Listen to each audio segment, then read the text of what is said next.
మన ప్రభువైన యేసుక్రీస్తు నామములో మీకందరికీ వందనాలు. వాక్యానికి సహాయకరంగా పరిశుద్ధ లేఖన భాగములో నుంచి కొన్ని మాటలు మనం చూద్దాం. లూకా రాసిన సువార్త 23వ అధ్యాయము.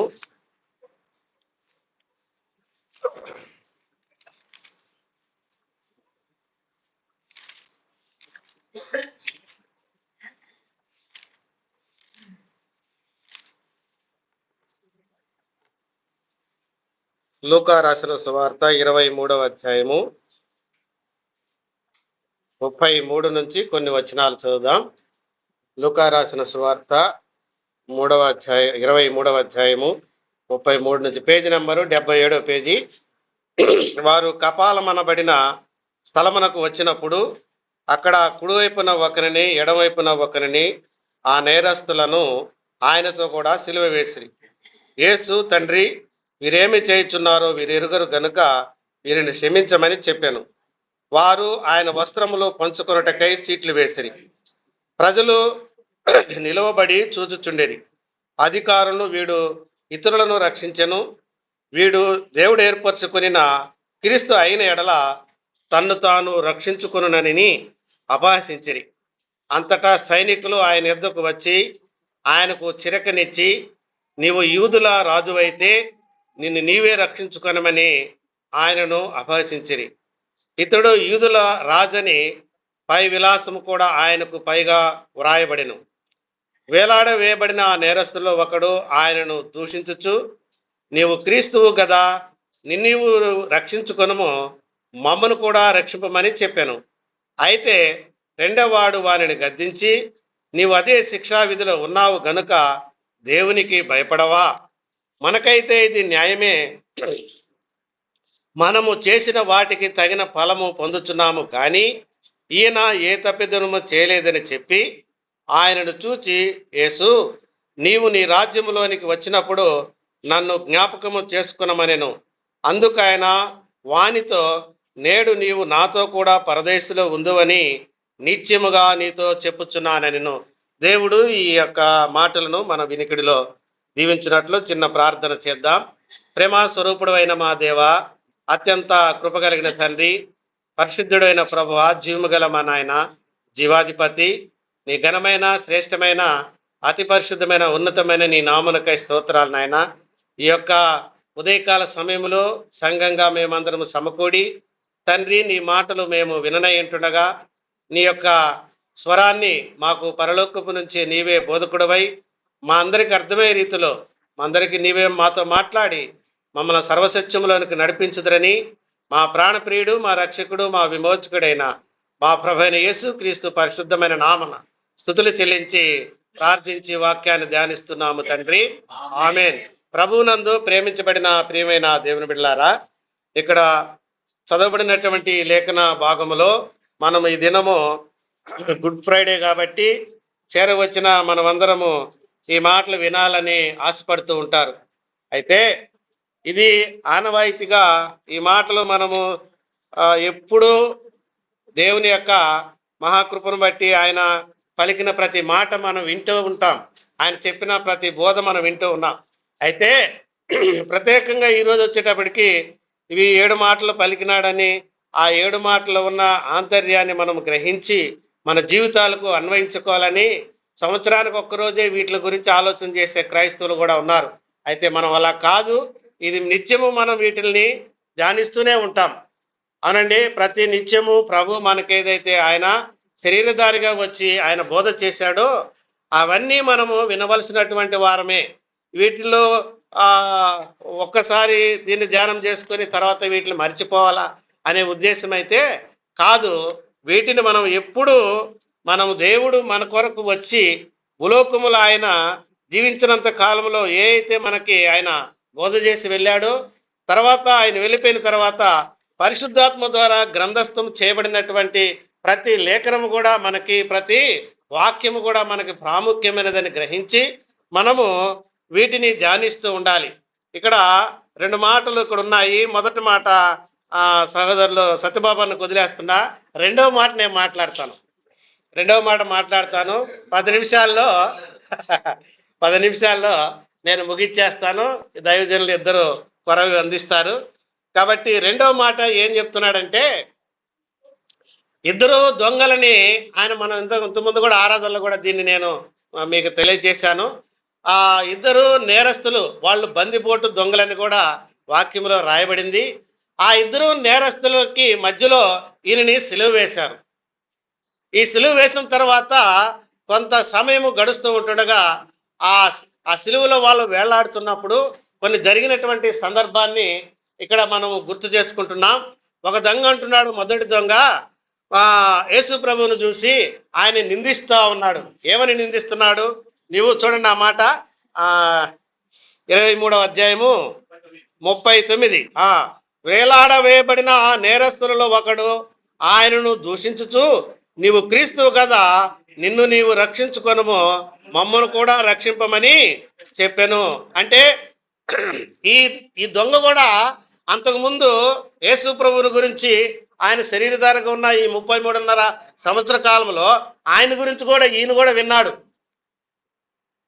విని ఈయనేం చెప్తున్నాడంటే ఇక్కడ, నీవు క్రీస్తువు కదా, నిన్ను నీవు రక్షించుకొనము, మమ్మను కూడా రక్షించుము. అంటే ఈ దొంగ యొక్క వినినటువంటి విధానంలో మనం ఆలోచించాల్సింది ఏందంటే, ప్రతి ఒక్కరూ క్లాసులో కూర్చొని వింటా ఉంటారు, కానీ ఒక స్టూడెంట్ ఏమో 100కి 100 మార్కులు తెచ్చుకుంటున్నాడు, ఒక స్టూడెంట్ 100కి 35 మార్కులు కూడా రాకుండా ఫెయిల్ అవుతున్నాడు. కారణం ఏందంటే, చెప్పినటువంటి మాట టీచర్ ఒకడే, కానీ ఈయనకేమో 100కి 100 మార్కులు వచ్చినాయి, ఈయనకి ఎన్ని వచ్చాయి? 35 కూడా రాకుండా ఫెయిల్ అయిపోయినాడు. కారణం, మనం వింటున్న మాటలో అది జాగ్రత్తగా విని దానిని మనము గ్రహించుకొని దాన్ని అర్థం చేసుకుంటే మళ్ళీ తిరిగి దాన్ని మనము ఎప్పుడైనా ఎవరైనా రాయమన్నప్పుడు కానీ లేదా అడిగినప్పుడు కానీ సరైన సమాధానం మనం చెప్పగలుగుతాం. వినకపోతే ఏం చెప్పినాడో అని చెప్పి దాన్ని మర్చిపోతూ ఉంటాం. ఈయన కూడా విన్నాడు. ఈ దొంగ ఏమని విన్నాడు? ఈయన క్రీస్తుని, అంటే క్రీస్తునగా అభిషేక్తుడని విన్నాడు. కానీ ఈ అభిషేక్తుడు చేసేటువంటి కార్యము, జరిగించేటువంటి ఆ సత్యం ఏంది అని ఆయన గ్రహించలేకపోతున్నాడు. అభిషేక్తుడంటే మనల్ని విడిపించేవాడని, విమోచించేవాడని తెలుసుకున్న ఈయన దేని గురించి విడిపించాలనుకుంటున్నాడంటే, ఈ లోకములో ఉన్నటువంటి వాటి కోసమే ఈ యొక్క దొంగ ఆలోచించినటువంటి వాడుగా చూస్తున్నాం. అర్థమైందా? ఇప్పుడు చూడండి, ఈయనకి బాధ వచ్చింది. ఏది? మొదటి దొంగకి ఈయనకి శిక్షించినారు, ప్రాణం పోతుంది. కాబట్టి నేను పోతున్నాను, ఈ అభిషేక్తుడైన క్రీస్తుని ఈయన కూడా చనిపోతున్నాడే, ఈయన క్రీస్తుని చెప్పుకున్నాడు కదా, ఈయన అద్భుత కార్యాలు చేశాడు కదా, చనిపోయిన వారి సైతం లేపినాడు కదా, సమాధులు ఉన్న వ్యక్తిని 4 దినాలు ఉన్న ఆయన్ని కూడా లేపాడు కదా, కాబట్టి నేనంటే చచ్చిపోతున్నాను అనుకో, ఈ అభిషేక్తుడు కూడా ఎందుకు చచ్చిపోవాలా? ఈయనకి వాళ్ళని లేపిన ఆయన ఈయన లేపుకోవచ్చు, ఈయన కూడా రక్షించుకోవచ్చు. అదే సమయంలో నన్ను కూడా రక్షించవచ్చు కదా, ఏందయ్యా నువ్వు చేస్తున్న పని, నీకేమన్నా అర్థమైందా అన్నట్లుగా ఆ యొక్క దొంగ ఆయనతో మాట్లాడుతూ ఉన్నాడు. కానీ విన్న యేసుప్రభు ఏం చేసినాడు? ఆయన ఏమీ అడగలేదు. ఎందుకు? ఇప్పుడు ఇది సమయం కాదు. ఆయన చెప్పినప్పుడు విన్నప్పుడు సరిగా వినలా. ఇప్పుడు ఆయనకి సువార్త చెప్పాలంటే ఇప్పుడు అయ్యే పని కాదిక. సమయం ఉండగానే మనము సద్వినియోగం చేసుకునేటువంటి వారముగా ఉండాలయ్యా. సమయానికి మనం రాకపోగా, సమయానికి మనం చేరి రాకపోగా మనం ఏమవుతాం? ఆ యొక్క ఆ దినం యొక్క ఆ గొప్పతన, ఆ యొక్క ఆ కృపను మనం పోగొట్టుకునే వారముగా ఉండటానికి ఏమాత్రం కూడా వీలు లేదండి. కాబట్టి ఆయన ఏం మాట్లాడుతున్నా ప్రభు ఏం చేసినాడు? మౌనంగా ఉన్నాడు. ఏం మాట్లాడలేదు అంతతో. ఇప్పుడు చెప్పే సమయం కాదది. ఆయన శరీరధారిగా 33.5 సంవత్సరం ఉన్నాడు, కానీ అప్పుడే ఎత్తి ఇప్పుడే వినగలడు. అందుకనే ప్రభు అక్కడ ఆయనతో మౌనం వహించాడు. అయితే రెండో విధంగా అంటున్నాడు, చూడు ఏమంటున్నాడు చూడండి అక్కడ 41వ వచనం. మనకైతే ఇది న్యాయమే, మనము చేసిన వాటికి తగిన ఫలము పొందుతున్నాము, గాని ఈయన ఏ తప్పిదము చేయలేదని చెప్పి ఆయనను చూసి, యేసు నీవు నీ రాజ్యంలోనికి వచ్చినప్పుడు నన్ను జ్ఞాపకము చేసుకొనమనెను. చూడండి ఈ రెండిటి యొక్క తేడా చూడండి. ఈ దొంగ ఈయన కూడా ప్రభు శరీరధారికి ఉన్నప్పుడు ఆ ఆయనతో కూడా ఉన్నప్పుడు ఆయన కూడా విని ఉంటాడు. ఆయన విన్నదానికి, మొదటి దొంగ విన్నదానికి, ఈ రెండో దొంగ విన్నదానికి ఇప్పుడు తేడా చూడండి. ఏమంటున్నాడు, చదవయ్య మాట. మనకైతే ఇది న్యాయమే, మనకైతే ఇది న్యాయమే, మనము చేసిన వాటికి తగిన ఫలము పొందుచున్నాము. ఏమండి, ఈ దొంగ కొంతవరకు కొంచెం క్లారిటీగా వచ్చినాడు. అయ్యా, మేము చేసిన దానికి తగిన ఫలము మేము పొందుచున్నాము. ఎందుకంటే మేము బందిపోటు దొంగలము, మేము చేయరాని కార్యాలు, లోకములో విరుద్ధమైనటువంటి పనులు మేము చేశాము, దానికి తగిన ఫలము మేము పొందుచున్నాము. మాకైతే ఇదైతే మాకు యొక్క న్యాయమే, కానీ నీవైతే ఏ తప్పిదమును ఏ అన్యాయమును చేయలేదు, కాబట్టి నీవు ఈ శిక్షణ అనుభవిస్తున్నావు. కారణం మా కొరకే అన్నట్లుగా. అనగా ప్రభు ఈ లోకానికి వచ్చి ఆయన మనందరి పాపముల క్రయధనముగా తాను మన కొరకై ఆయన కల్వరి శిలువలో వేడాడటానికి ప్రాముఖ్యమైన కారణం ఏందనగా మనల్ని ఆయన విమోచించడానికి, మనల్ని ఆయన బిడ్డలుగా చేసుకోవటానికి, తండ్రికి మనకు ఉన్నటువంటి మధ్యలో ఉన్నటువంటి ఆ సంబంధాన్ని తిరిగి ఆయనతో తండ్రితో మనల్ని ఏకము చేయలాగున, తండ్రి దగ్గరగా మనం చేర్చలాగున కుమారుడు మన కొరకై భూలోకానికి మధ్యవర్తిగా వచ్చినాడని గుర్తెరిగినాడు ఆయన.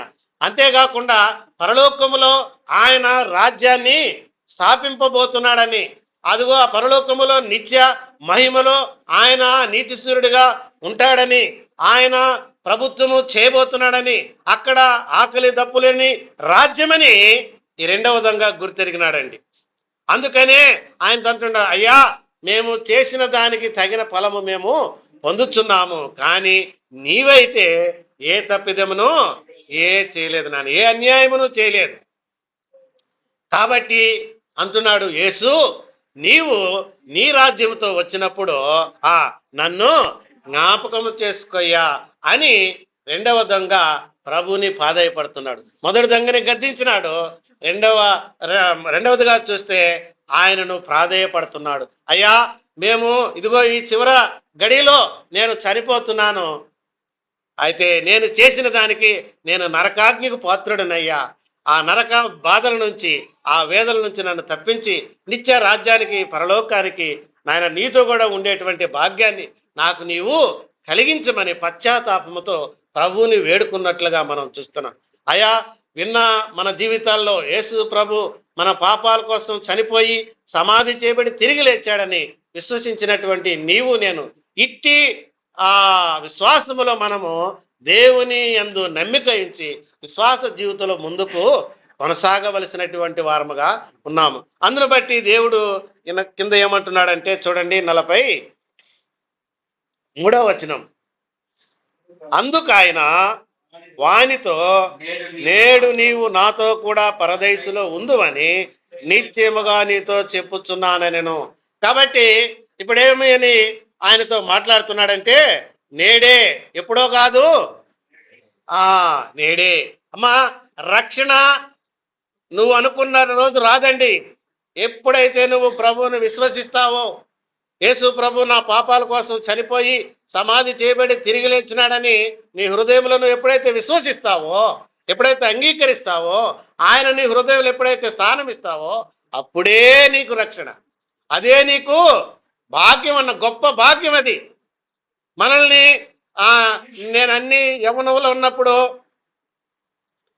నా ఇష్టానుసారంగా అన్ని జరిగించేసి ఏదైతే నేను తిరగాలో, ఏదైతే మాట్లాడాలో, ఏదైతే చేయాలనుకుంటున్నానో అన్నీ చేసేసి చివరిగా వృద్ధాప్యంలో అప్పుడు నేను దేవుని విశ్వసిస్తాను అంటే అది నీకు రాదమ్మా. ఏసా విషయంలో మనం చూసాం. ఆ తర్వాత ఆశీర్వాదం పొందగోరి దానిని శ్రద్ధతో వెతుకుతున్నాడు. ఆయన ఏమి మనం గ్రహించలేకపోతున్నామంటే ఆ ఆశీర్వాదం కావాలి అంటున్నాడు, కానీ ఆ ఆశీర్వాదం రావాలంటే ప్రభువుని విశ్వసించాలా. నేను అయ్యా, నా తప్పుని నేను నీ సన్నిధిలో ఒప్పుకుంటున్నానని, లేదా ఆయన ఎందుకు విశ్వాసము ఉంచలేకపోయినాడు. ఆయన ఆశీర్వాదం ఏమో కావాలి ఆయనకి, దానికోసం వెతుకుతా ఉన్నాడు. ఆయనలో ఏం లేదు, ఆయన ఎందు నమ్మిక ఉంచట్లేదు. ఏ క్షణములైనా ఎప్పుడైనా ఆయన రక్షించగలిగే సమర్థుడని ఆయనను ఎవరైతే విశ్వసిస్తారో అంగీకరిస్తారో వారి కోసం ఆయన రక్షణ కార్యాన్ని నెరవేర్చేసినాడు ఆయన. కానీ అంగీకరించకపోతే, విశ్వసించకపోతే, దానిని హృదయంకి అప్లై చేసుకోకపోతే అది నీకు అప్లై కాదండి. నువ్వు దానిని హృదయంలోనికి స్వీకరిస్తే అది నీకు అది మంచి కలిగించి నీకు విమోచన కలిగించేదిగా ఉంటుంది. కాబట్టి ఈ దొంగ, అయ్యా నీవు నీ రాజ్యంతో వస్తే నన్ను జ్ఞాపకం చేసుకొని ప్రాధేయపడతా ఉంటే ఆ ప్రభు ఏమంటున్నాడంటే, నేడే ఈ దినమే నీవు నాతో కూడా పరదేశకురా.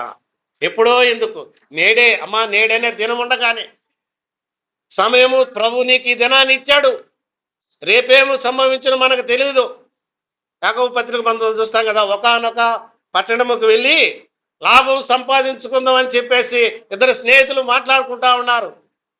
కానీ ప్రభు వాళ్ళతో ఏమంటున్నాడు, రేపేమి సంభవించిన మీకు తెలియదు, మీ జీవం ఏ పాటిది, అంతలో కనపడి అంతలో మాయమైపోయే ఆవిరి లాంటిదమ్మా, నీటి బుడగ లాంటి జీవితం మనది, రేపేమి సంభవించో మనకు తెలియదు. అందుకని దొంగ, అయ్యా నీ రాజ్యంతో నీ వచ్చినప్పుడు నన్ను జ్ఞాపకం చేసుకోనంటే ఈ దొంగ ప్రభు అంటున్నాడు, నేడేనే సమయము అమ్మా నీకు నాకు దేవుడు ఇచ్చి ఉంటుండగా ఇంకా యేసు ప్రభుని హృదయంలో చేర్చుకోక, ఈ నేడనే ఈ సమయం ఉండగానే ప్రభువుని ఎవరైతే ఇంకా ఆయన యొక్క సువార్తను అంగీకరించక, విశ్వసించక, సమయాన్ని సద్వినియోగం చేసుకోకుండా దుర్వినియోగం చేసుకుంటుంటే ఇదే మిక్కిలి అనుకూలమైన సమయం. దినములు చెడ్డవి గనక మనం ఏం చేయాలి, ఇప్పుడు సమయాన్ని పోనీయకుండా సద్వినియోగం చేసుకొని అజ్ఞానంలో కాక జ్ఞానం కలిగి నడుచుకున్నట్లు మనము జాగ్రత్తగా చూసుకొని ప్రభువుని విశ్వసించి అంగీకరిస్తే ఇదే నీకు రక్షణ దినము, ఇదే నీకు అనుకూలమైన సమయము. ప్రభువుని హృదయంలో చేర్చుకొని ప్రభువుకి నీ ఉదయాన్ని అప్పగిస్తే ఆయన బిడ్డగా చేయబడి ఆ నిత్య రాజ్యానికి నేడే నీవు వారసుడుగా, హక్కుదారుడుగా, దత్తపుత్రుడుగా చేయబడతావు. దేవుడు ఈ యొక్క మాటలు మన కొరకే దీవించుడుగాక. కొరవ సమయాన్ని ప్రియులకు అప్పగిస్తున్నాం.